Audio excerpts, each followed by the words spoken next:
anya ya sro eglo enyama anya yi da pe gboglo me nya yi bana awo da na nyola ba ma ga ka sro we hanya nu ke na nya chonchi ble na mya se de bi mu ko la fa ma lo de bi da oh la ko ja fi ra ko re ji nya le ao cho mo jore ke ga ka aba nya bo ma ga re ju nti amara nya ro ju no a cho kenya de bi ugbo to mo pa ple uche ja pa ugbo ba ro go nye cho fa ere fa ga ka to mo pa ba ra nya ro ju no ko so do ma nya ro o nya ba nya no ni re te mo bo ma ba ana tu klau na chong tia ne nya ko re nya yo ama da ba nya de na pa na nyo ya ko ji me nya tu kara pa nya nya abeto dan wote bebedi ya ono nyade globe na mo iduka me ro ko fa no tugbeje pale ke fi wo ba logo wa popo ko etugbe ko je mo le deji wo de bi wote enya mere tugbere tugba safa nwi onya maseo amachichi oglo ba ahia pachi ma pa tugba wa tugba safa nwi to baba tugbero la nya pa fo mama la nya te fi la enya me ke yen to e gbogbo me de yen to e de bien na enya ka ku mama fa me bo fo e de fi o cho ga de nu me de to ayi yen to ma ro ki po mo yin na ayo o glore ho ga glore de mai kaka mi ta ni pe tara fi ajiro a yi ya ba yi me amanyo ma baba ma ta dum do ni la ki Dada, mi to prefer me no email on no. No menya la ba gbo ko ma to ma de mala wa. Me ate me boblo parent to the catalent or. nya te fe la yi ma gali ya ja yi glamu to ma fa ma ga jiju mi po si no ji do yin ele mi le glo kra do yin o le mo ji da mi ta do me fa we ade jidi le ke menya oro yang mo ya me ka fufifi la ye ga nya le mo ma tro kwa nya de ma gro me Ga me bruna me no mai te de mala wa ndo kan ba. to ma fa on to anya ba ya do la busy ga wo kata yi yo si nu ma vo na ga ti jo do yin o le mo ji da ese a wa do ji bi esro ko imagine mo le bo aga po ri ba pe amodo mala ko na su ba kare zi bolo me do sanya wulo no ke be mi gale tu kan kan me na ga tun si tonfo ye alo are system blama ta nu dudu ya ko chule ko bo ya me jo ide da ugba e ga le mo dudu ji kwa me de ngere ko ko be du fo fete ama ye ko nto ko kwale ya ma ti ya bul boss ga kwale ya ma ti bul boss ga ya shenchi na no mula dada ko no bule no no nya o ji ma ji ko ji ma o de bi o dada akwe e agbo mula mo le ba ru akwe ito bo na bi agbo mara fa nya ni na o dadi akwe mama we ya ba do o ba ru nya we so ama no fa nya gbegla na glo mi na ja ko wo la ni nya we so ama nyom ya we so oda ba yo ni bi aja totori yo aja totori da pe ba positive na majro cho na cho cho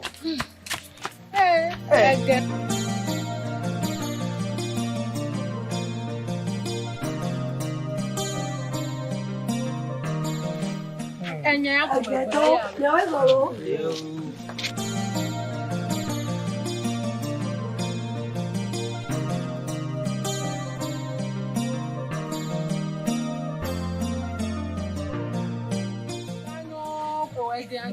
Abanya nya ni o un to bo du gamare la ke bu ayo ma ke ma ko wa cha nya ote enyin to e chena ma jro ba wa we so aka ayo emi se bara ya ma me le ni la padà sí chena ba wa te to be na ni na ni ayo nti nyampo odo devio oli amodo mojito amodo aleke mebeto odo apoto oli yafu odo e ma ya te ya bonya we alo ko ti gawo to bonya ko ko no si anu dadu o ja gba han to ayo aba ale nyenya na do mafa ko wa plus ro ko nya re ko be aba ya ta nye no anyi da fi ajiro Domafa. Elle est bonne. Le mise. Papa to that. Afi keke melele wede. E ti so le kunye de fo kelele nlo. E ti le kunye da pe to ne wan le gbegbe. E su na ho de ke sie bi la tupen. To nya ya de bi se de kemelo. Untu keke po le fi mi le ke be ba dem be ma no igbo de. Enu ko dani melo le dudu mele ti to de ke do ra gbenya mu. Na nya pe so nya mi mo ile same. Na me ka se so nya mu. E fa wo pe keke le to me. Eva ou pas que le tome. Fi ka ni mali le asira ne fo amenu. To tabo kaka wa bura fodo me. Fo amenu ajo piti agbere amekuku onore e la khanye lene. Ti bo de soro ya. De tawun ni ma ka ta wanu. Alagbeya.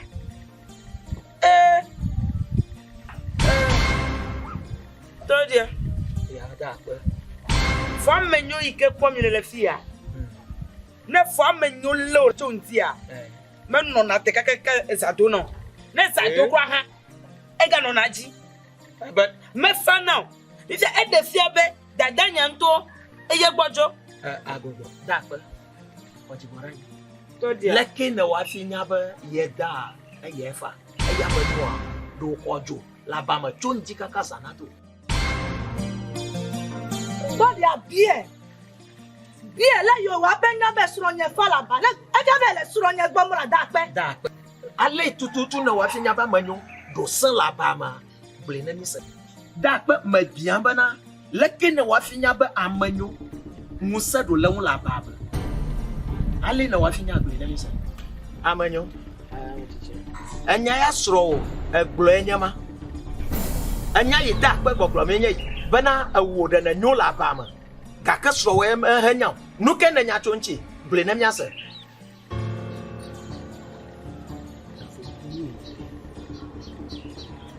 Donya wa. O le na bia ma donya wa. Ma donya wu. Esumu.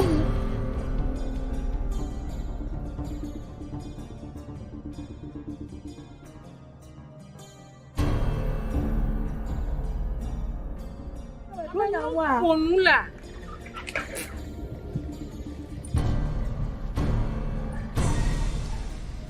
Amenyo mo mpoga. Allo, devio dada.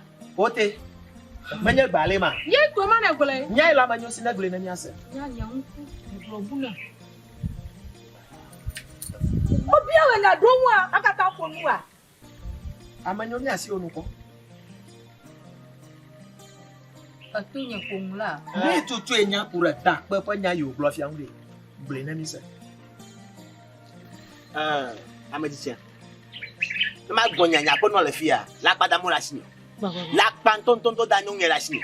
Ha? Gbogbo nya ni. Me sengu. Ha? Ya into le fia. Ya into le fia. Do la be petata. Ayo glina do pani ko. Ye nyen petata onye. Do kuri ni. Wo de share. Mo ko ga ngbe ke. Ya. Ya, aba no gbogbo nya nyen bom. No ba me nyula abamu a. Ya into me nyula abamu. Ya into le fia me nyula abamu. Amenu. Ape ke to me kasin we me ga pa. Ba me ka me ba me papa mo. Ni kwa di bari. Nya pa gbana jam. Alika ni teke ne gbema je ganya. Madam Puguna ni kwa di barani. Ma jira o pe mi ba de mi baba na.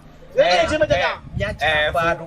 enya glo elele fiare nyama la pa oyi enya glo le be madam fa ala pa madam ya le fia menya ma fa onyo enya glo le fiara pa onye donyo madam donyo la ba mento hey leke na ba na la pa da madam ya po le fia fu kaka sa kamun waju ha kaka si la watrola ya glo me le fia be me enye patata o menya bala na akpada me ya Abala. afu Ne la de ne bo grombe awu no vinye. Ne bo grombe nya fi abena. As nya po no e me de bena fa la ba ma awu no vinye ne bo grombe jabe anyu la ba ma e fi abu. tu afu no global ba ma madam ya ko le fia enya me gbanto so ya ke ko le fia enya me gbanto Haba.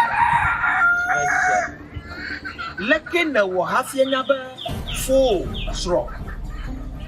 De wo kojo la ba ma. Kaka wo kasi afina do jona. Leke na wa fi nya ba ye fo sro do san la ba ma. Ye fo nto ya la fia maganya. Lui na nya chonwa, ble na dia se. Au, de vieux popo. Fia kama la fia di. Macaka na susu. Abuju. Ah. Nyakenye ya. Nya te boro. Nya ka go de. Manya wo tron. Ya ka nya ya ko. Ape gbanya ya de. Au. Ape gbanya ya. Apa gbanya la? Abenjo. Nyaja toto ni mali no kwa gonya. Mabaku. Avaku baba. Mabaku lo. Mama vi. Lo dia no. Untonya nyanya mama vya mafia no ga pole ko ngugere. Ni maji ya waku. Amechicha. Eya wo mi afete mi le fia. Mi ga ma gum na. Fia o le fia. Nye ma do free. Ta nye fa nu le gbo. Ta na ma du ku ga le fia nya for ka to re ka. De ko na ye do fu. Sronya. Abala. Apa gbanya kai. Au. Ta do fa. A do me fa. Dene gbogblom be ta aya mi no anyi da fia kata. Wo wo chopo na habara. Ha? Ha do me fa. Ah. Nye to no vinya do fu sronya. Ha? Anya ke ma. Anya mo no ke bobo. Anya mo no ke bobo. Ah, nya ke jojo. Nya ke jojo. O wa fi ma da. Ye tonya e. Amanyo. Amanyo. Manya dia nuke nya kure da pa pa nya. Wonto akonu ijo fifi la ila biara. Ikafia ba da pa hanya reglo. Alex eyi ba yi na mi lu ka me ade. Do Thomas Ah. Ape gbanwu ya mi wa mi nya be ku ele moji kona na yo. APENUVOR nya ya mi o. Oh, nka. Cha ya fika. Le to mi jo e. Ta en pile fia so ye ko jo me na yi lojo a. Eh, ta de go ba de to fon nya be ko ga de ga lo. Nyeji. Eh, ngona na ma. Nyeji lo lo afana ni. Fami jona ni. Nyeji, fami jona ni la. Fana ni.